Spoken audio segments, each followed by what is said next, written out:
gorge me toise, sillonne sans répit ma Macédoine. À quoi c'est dû, cette assiduité? À quoi c'est dû?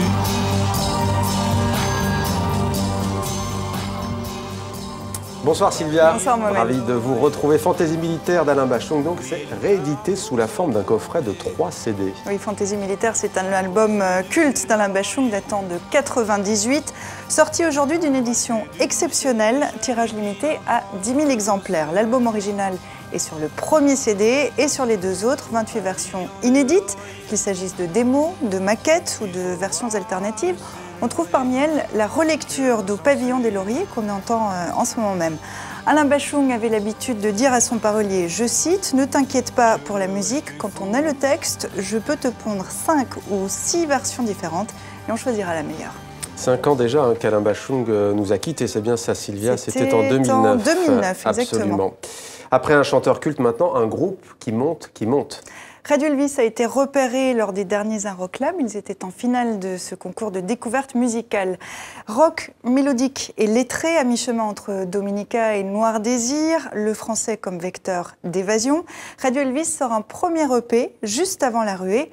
Rencontre avec le chanteur de Radio Elvis, formé à l'école du slam et dont la plume affleure les accords.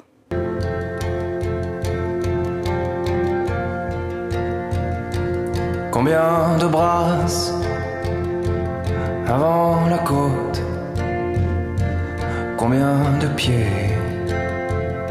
lancés dans le vide. Juste avant la ruée, c'est un peu l'acte de naissance du groupe Radio Elvis. On a enregistré ça il y a 1 an. Le groupe s'est formé autour de l'enregistrement. Et pour nous, c'était un peu le moyen de donner notre direction artistique en fait. Avant d'entrevoir une piste. Les Euroclubs, ça a été un tremplin médiatique surtout.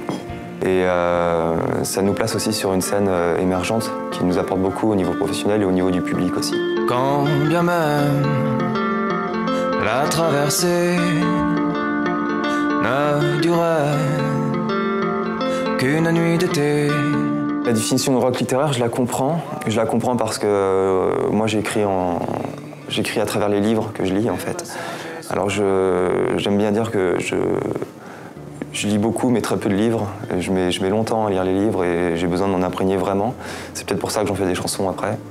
Après littéraire, j'ai pas envie que ça prenne une dimension trop pompeuse et trop prétentieuse. Enfin, c'est l'écriture qui m'a amené à la musique en fait. J'ai d'abord voulu écrire et ensuite j'ai découvert que la musique pouvait être un moyen d'écrire. Et le slam a permis de ciseler un peu tout ça, mais la musique encore plus finalement. Répondez-moi.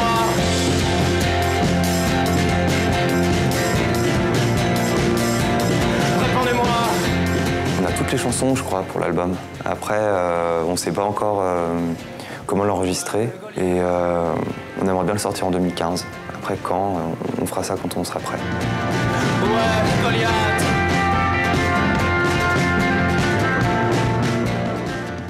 En attendant, l'album Radio Elvis est en concert tout à l'heure à la Loge à Paris. Et puis pour terminer, Mohamed, direction la Suisse, le Lausanne Underground Film and Music Festival vient de clore sa 13e édition.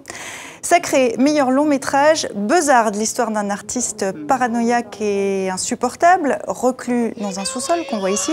C'est le second film de Joel Potricus après le tout aussi nihiliste Ape. Alors le Lausanne Underground Film and Music Festival, le LUF de son petit nom, et le rendez-vous du film bizarre, le surréalisme côtoie le trash, l'onirique, le foutraque, le provoquant. Merci Sylvia, à demain.